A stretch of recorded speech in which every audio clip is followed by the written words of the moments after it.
Stop being entitled and be grateful we're getting this. Don't judge a game based off its first trailer. It's unfair to judge before the game comes out. Why buy it if you knew or figured you weren't going to like it? Or the infamous don't ask questions, just consume product and wait for next product meme. You've probably heard statements and claims like these tossed around whenever discussing anything. This is kind of a much broader topic that can be applied to any discussion over any related forms of media, movies, TV shows, anime, comics, etc. But obviously I'm focused more on the gaming side of it, and I'm sure a lot of people can relate to being on the receiving end or sharing end of these kinds of critiques or feedback. This is something I have talked about roughly twice on the channel, once way back in 2016 when I was smaller, and again almost exactly 2 years ago. But I think it might be worth remaking those vids here and revisiting that topic again. It's common to find at least one thread or talk between two people, with one side enforcing a strong positive take against the negative one. Yet more often than not, it's kind of common to find a lot more takes instilling a more positive outlook above the more critical, less positive opinions. Like someone talking of how this one aspect of this one game is kind of lackluster or poorly designed, and then someone will respond as if they were directly insulted, and I see this kind of thing happen all the time online, not even to me specifically. A simple opinion piece, a review of a product, any remotely neutral, slightly lukewarm or negative take, regardless of how well structured or reasonable it may be, someone tries to dismiss and invalidate it on the sole basis it's not inherently positive. This is something I think a lot of people who like video games go through once. I recognize why some people do this. Some people feel there are some people who provide a lot of mindless takes or takes with no following basis, like, oh man, Pokemon really kicked the bucket, huh?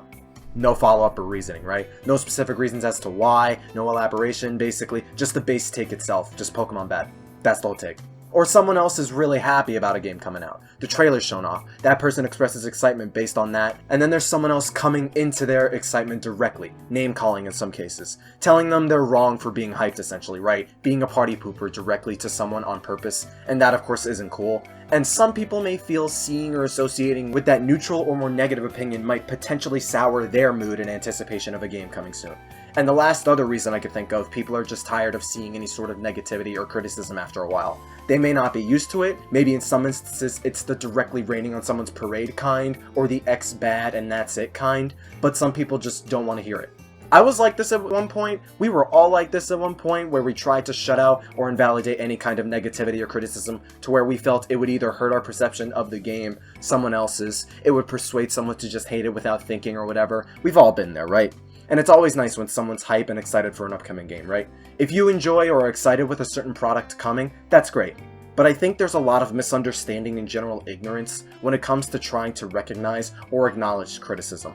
It kind of mellowed out over the years across most games, as in more people are coming to understand why we critique stuff, why everyone suddenly becomes a critic, etc. But you still get plenty of people who don't understand or immediately try to dismiss for any of the reasons aforementioned. And it is obvious those who directly try to ruin someone else's excitement for the sake of forcing their viewpoint onto someone else is usually never fun or cool. It's better to just explain your reasoning why you feel something in particular about a game isn't good, as it adds more validity and logic to it beyond a simple opinion. That's what people want with gaming discourse and reviews, and it obviously is tiring seeing more lukewarm takes amongst the majority after a while. And those who just keep saying X is bad with no expansion on why, those who want to be wet blankets to someone, shouldn't be believed as the makeup of most criticism out there, even within specific fandoms and games and whatnot. Those usually do consist of just a loud, vocal minority most of the time, when it's that burn X company, developer, director, or you have no taste if you think this is good / exciting, right?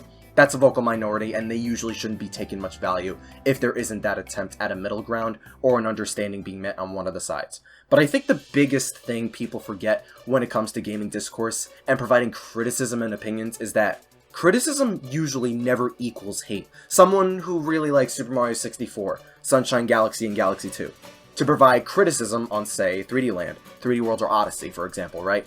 Isn't always a person doing so out of hate for 3D Mario all of a sudden. It's usually someone feels in some area the game could flesh out some mechanic or idea it has than how it did at that point.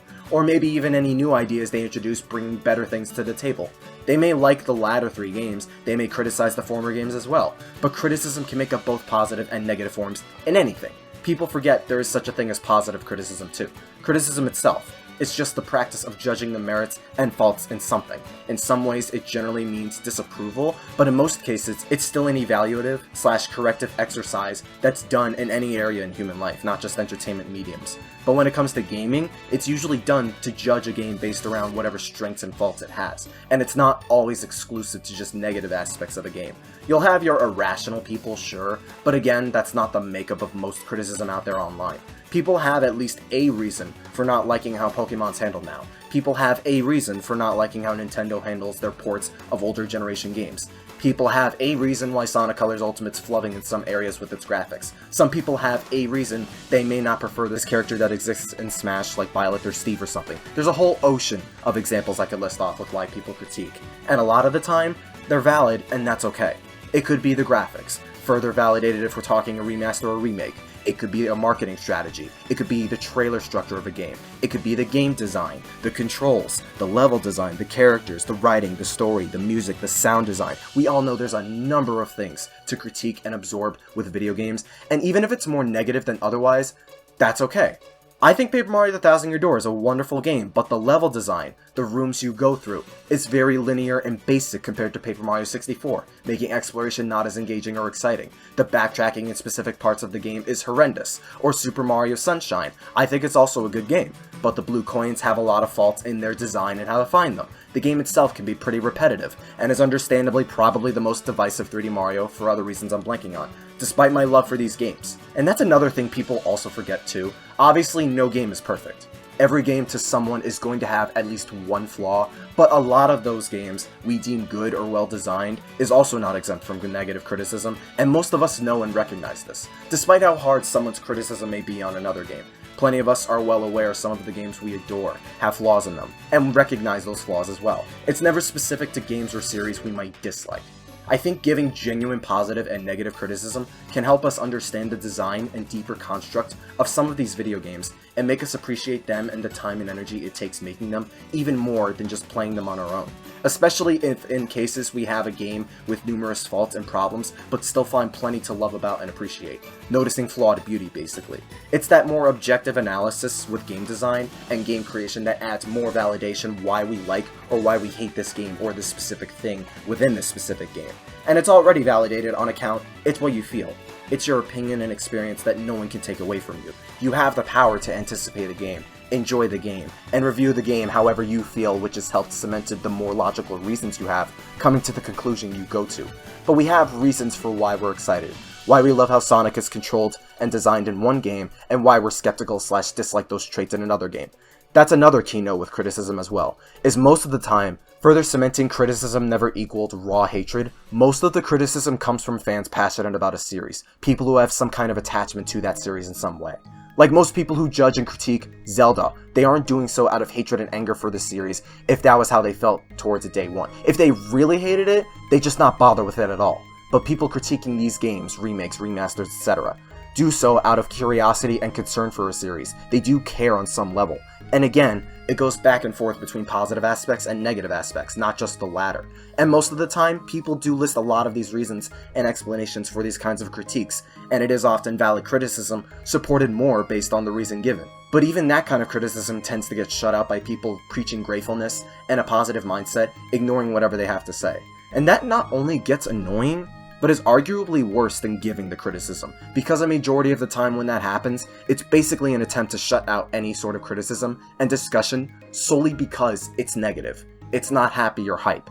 And I think that's unfair and extremely short-sighted. Again, I've listed reasons I get for why people act like that. We've all done that or come across it at least once in our lives. And there is another side to this coin as well, with people on the critical side, just dismissing any sort of positivity and reasons people have for crapping on a game or trailer in some specific way. But the way I've always viewed critiquing in gaming discourse is it's a two-way street. If there's some attempt at reasoning why one's hype or disappointed, there's some kind of bridge trying to be made to reach an understanding with someone. Even when you don't have to, ultimately, it is fair to try and make some olive branch and understand where that person's coming from. The mutual understanding and respect goes both ways. Many people come together and share in a lot of emotions, feelings, and summarizations of games they've played because of the discourse and criticism that takes place. I've met a ton of people online, random people across YouTube and Twitter, some bigger named creators even, because of my critical videos or positive overhyped takes on games. It's not always a battlefield where it's my opinion's better than yours. You do, at least sometimes, meet people who understand, or at the very least try to understand. And that's nice when it happens, not just because of the logical and mental synergy multiple people may share, but also because a lot of these critiques and opinions come from humans. We're all just nerds and random people who like a specific thing we all share a mutual love for. We're all people with emotions and feelings on a specific thing, and want to know if others share those same feelings, and try to explain why people come to a different stance than someone else. So when that understanding and respect is met, obviously that's the good ending and it feels great. But there typically comes some crowd trying to silence that for a positive mentality only enforcing a good vibes only approach, regardless of how valid any of the negative criticism is. And I guess this is where I come full circle to that positive enforcement meant to overshadow the negative criticism, and that criticism tends to attract people with this kind of mindset called toxic positivity.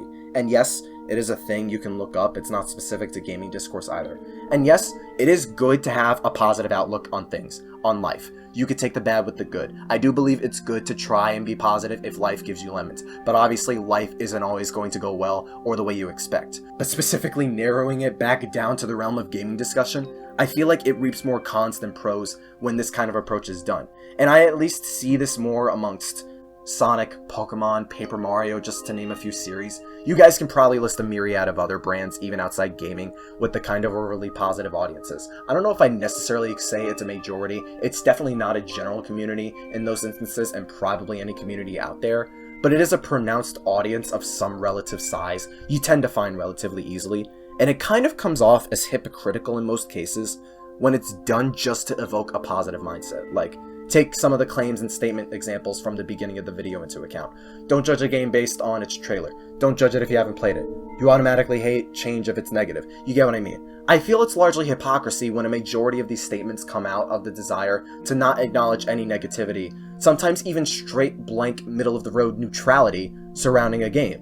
Yet most people who say this trying to keep a positive outlook are doing the exact same thing as the negative critics. They're judging based on what they know, what is shown of a game, what they like, what they play. Like, the emotion from both people is all that's different. And then there's the whole idea that it's unfair to judge based on trailers or gameplay coverages. It's unfair to be skeptical or inquisitive depending on the circumstance and history surrounding a franchise. Yet, not only do people do that all the time regardless of the emotions involved, that's also the whole point of a teaser/trailer. You're getting a grasp on what to expect and know of before you see the full game in action and play it. And not only is that how you gauge interest in that game/product, game companies need criticism, even when it's negative.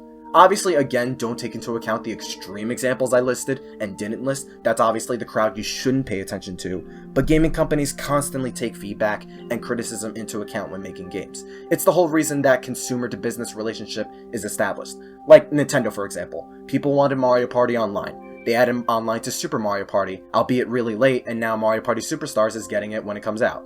Luigi's Mansion 3. Fans missed the portrait ghosts of the first game and felt some of the charm and character was missing in Dark Moon, and they added them back in 3. The Sonic movie and the whole redesign thing pushing the movie back to make it better. People wanted to revisit and expand on the sandbox style of 3D Mario, and now we have Odyssey and Bowser's Fury. Fans begged for Metroid to make a comeback and to finish the 2D main story. Now we have the long-awaited Metroid Dread, alongside Prime 4 being fine-tuned and carefully developed. And there are many other examples in games you guys could probably list off in the comments, that's meant to tell the developers and company what people want or expect out of a certain franchise, and when it's understandable and reasonable, it's not a problem or bad thing to give it.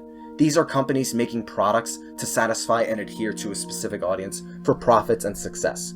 It's not a familial, close friend relationship to where you want to reserve any negative criticisms, something even family and friends do to each other anyways. It's a business and consumer relationship, and that's another thing people need to recognize. And at the very least, people need to understand it is just humans expressing how this one specific thing makes them feel. It's their opinion. It's how they feel.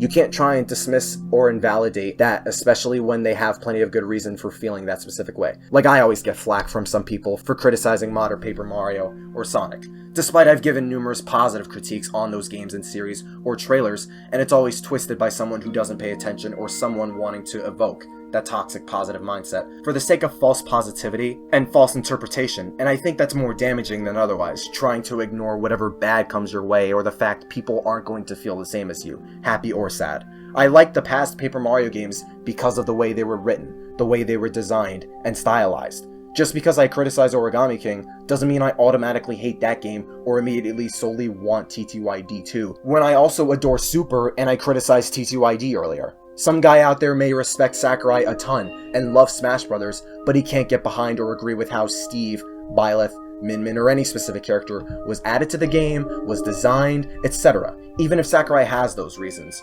This and many other examples, elaborate or straightforward, it's all fine and valid.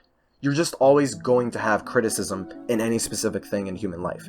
That's just a part of life. It's always going to be there. And when it's meant to build up people, products, objects, livelihoods, etc., why fight against it, especially when there is a trend of reason-listed, valid, understandable criticism? You can't just always dismiss someone just because it's a negative take. There are good and bad things people take from anything, not just games themselves. And it's both fair and realistic to understand and accept that.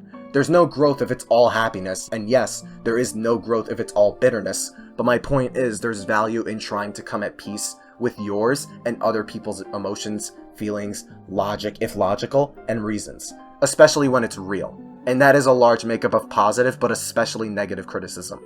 Some have an attachment to this thing, and it'll make them feel a certain way based on what that thing does in the future. Someone's attachment and input can't overshadow or invalidate someone else's when that input is set up in a specific way with specific factors. And despite how negative one may be, that person, their beliefs and inputs aren't nearly as black and white, surface level, or toxic as one wants to assume for their own ego and happiness.